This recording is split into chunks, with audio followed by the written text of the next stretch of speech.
Friends, good evening and welcome back to my YouTube channel. कैसे हो आप? आशा करती हूँ आप सब बहुत अच्छे होंगे।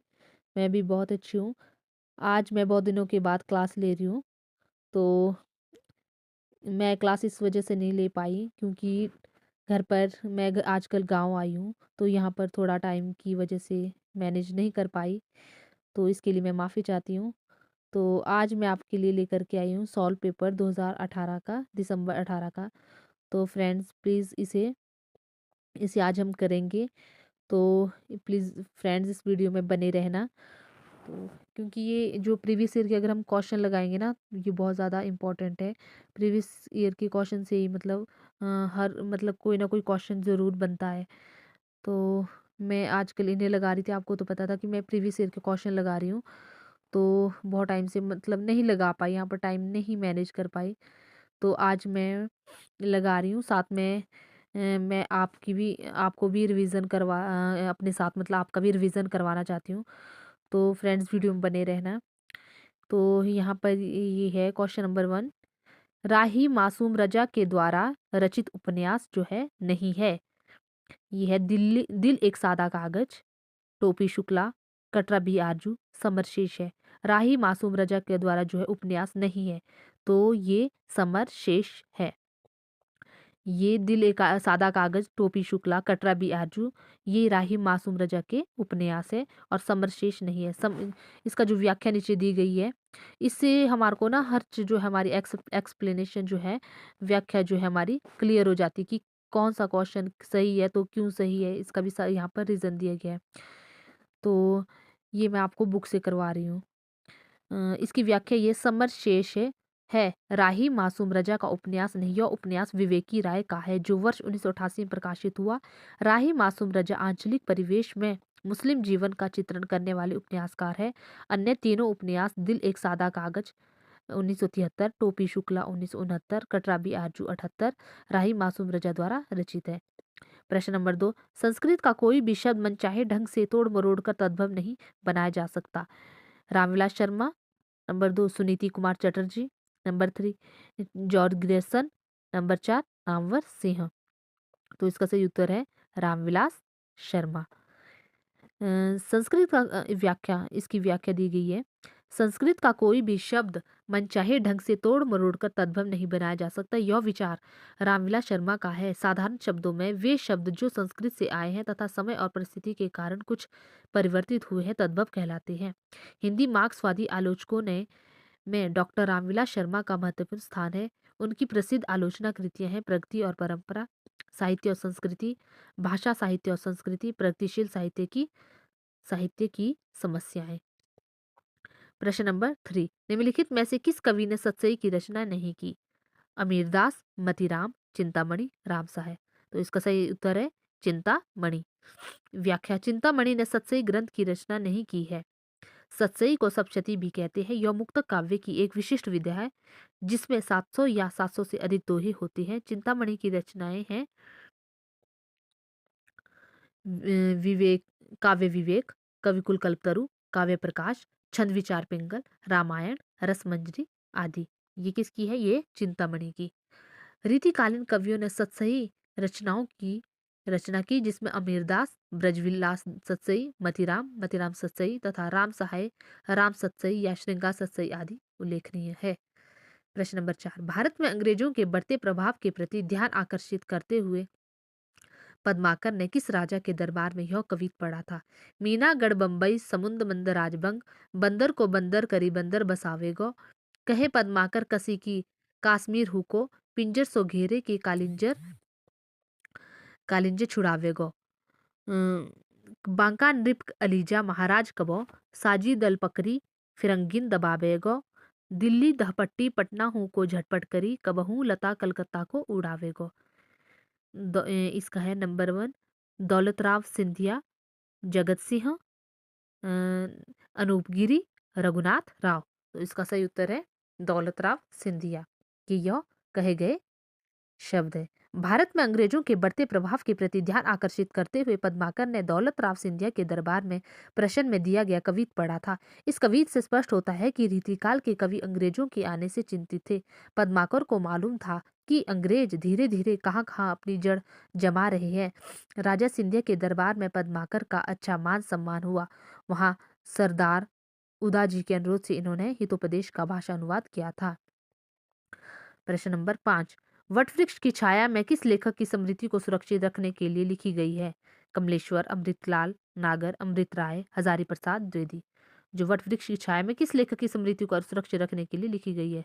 नंबर 2, अमृतलाल नागर। तो इसका सही उत्तर है अमृतलाल नागर। वटवृक्ष की छाया में जीवनी अमृतलाल नागर की स्मृति को सुरक्षित रखने के लिए लिखी गई है। यह जीवनी मुकुंद नागर द्वारा वर्ष 2006 में लिखी गई। कुमुद नागर ने यह जीवनी एक पुत्र की तरह नहीं बल्कि एक संवेदनशील कलाकार के रूप में लिखी। इसमें नागर परिवार की 4 पीढ़ियों की कहानी है। प्रश्न नंबर 6, इनमें से कौन सी बोली बिहारी हिंदी वर्ग में नहीं आती है? भोजपुरी, मैथिली, छत्तीसगढ़ी, मगही। तो इसका सही उत्तर है छत्तीसगढ़ी। बिहारी हिंदी वर्ग में आती है भोजपुरी, मगही और मैथिली। तो इसकी व्याख्या है, बिहारी हिंदी के अंतर्गत छत्तीसगढ़ी नहीं आती है बल्कि छत्तीसगढ़ी पूर्वी हिंदी के अंतर्गत आती है। पूर्वी हिंदी के बिहारी हिंदी का विकास मागधी अपभ्रंश से हुआ है, जिसे 2 भागों बिहारी, पूर्वी बिहारी और पश्चिमी बिहारी में विभाजित किया गया है। पूर्वी बिहारी की 2 बोलियां मगही और मैथिली तथा पश्चिमी बिहारी के अंतर्गत भोजपुरी बोली जाती है। इस प्रकार स्पष्ट है कि भोजपुरी, मैथिली और मगही बिहारी हिंदी वर्ग में आती है। प्रश्न नंबर 7, मुरारी और नरगिस की प्रेम पर आधारित उपन्यास है। चंद हसीनों के खतूत, आदर्श दंपति, सत्याग्रह, पाप और पुण्य। इसकी व्याख्या है, चंद हसीनों के खतूत मुरारी और नरगिस के प्रेम पर आधारित उपन्यास है। पांडव बेचन शर्मा उग्र का उपन्यास चंद हसीनों के खतूत वर्ष 1927 में प्रकाशित हुआ। यह उपन्यास पत्रात्मक शैली में लिखा गया है। पांडे बेचन शर्मा के अन्य उपन्यास दिल्ली का दलाल, बुधवा की बेटी, शराबी, सरकार तुम्हारी आंखों में, जीजाजी घंटा है। आदर्श दंपति उपन्यास लज्जा राम शर्मा द्वारा रचित है। सत्याग्रह उपन्यास ऋषभ चरण जैन द्वारा रचित है। पाप और पुण्य उपन्यास भगवती चरण शर्मा द्वारा रचित है। तपेदी की मरीज मन्नो की कथा किस कहानी में चित्रित है? बादलों के घेरे, मैं हार गई, जिंदगी और गुलाब, सुहागिने। तो इसका सही आंसर है बादलों के घेरे। तपेदी की मरीज मन्नू की कथा किस कहानी में चित्रित है? बादलों के घेरे। तपेदी की मरीज मन्नू की कथा बादलों के घेरे कहानी में चित्रित है। बादलों के घेरे कहानी कृष्णा सोबती द्वारा 1980 में लिखी गई। इस कहानी में असफल प्रेम और अकेलेपन की स्थिति को चित्रित किया गया है। मैं हार गई 1957 कहानी मन्नू भंडारी द्वारा रचित है।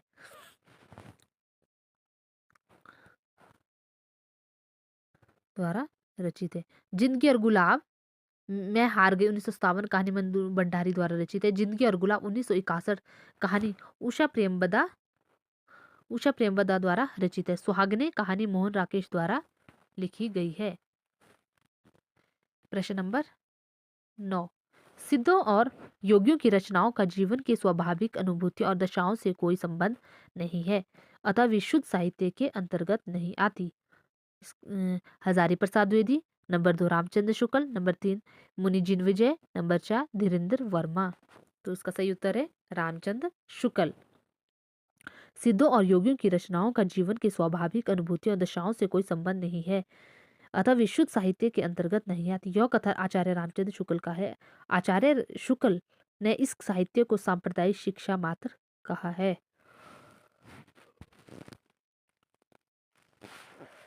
प्रश्न नंबर 10, हिंदी में ऋतु संहार के रचयिता है? ठाकुर जगमोहन सिंह, भारतेंदु हरिश्चंद्र, गुरु भगत सिंह, श्रीधर पाठक। तो इसका सही उत्तर है श्रीधर पाठक। हिंदी में ऋतु संहार के रचयिता श्रीधर पाठक है। इन्होंने कालिदास के ऋतु संहार का हिंदी अनुवाद किया।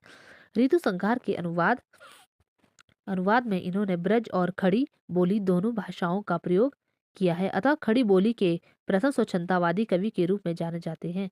इनकी अन्य रचनाएं हैं कश्मीर सुषमा, देहरादून, भारत गील, गोल्डस्मिथ के हरमिट का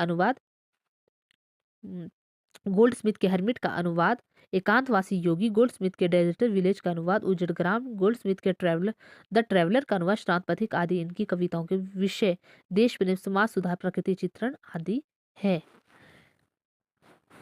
तो फ्रेंड्स आज की कक्षा में बस इतना ही। मैं आपके लिए थोड़े छोटे-छोटे क्वेश्चन लेकर आऊँगी। अगर मैं ज़्यादा वीडियो बनाऊँगी तो आप इसे अच्छे से नहीं देखोगे। अगर मैं छोटी-छोटी वीडियो लेकर आऊँगी 10-10 क्वेश्चन, तो आई होप आप इस वीडियो को अच्छे से देखोगे। तो फ्रेंड्स इसको बार-बार इस वीडियो को देखना, क्योंकि क्या पता आगे मतलब आने वाले एग्ज़ाम में इनमें से कोई क्वेश्चन बन जाए तो इसे अच्छे से आप रीड कर लेना, क्योंकि मतलब बहुत इम्पोर्टेंट क्वेश्चन है। तो इस तरह से मैं थोड़े-थोड़े, छोटे-छोटे आपके लिए पीवाईक्यू लेकर के आती रहूँगी। तो फ्रेंड्स आज की वीडियो में बस इतना ही। तो अब मैं आपसे मिलती हूँ कल इसी आगे के टॉपिक में। तब तक के लिए tata and bye bye bye, good night.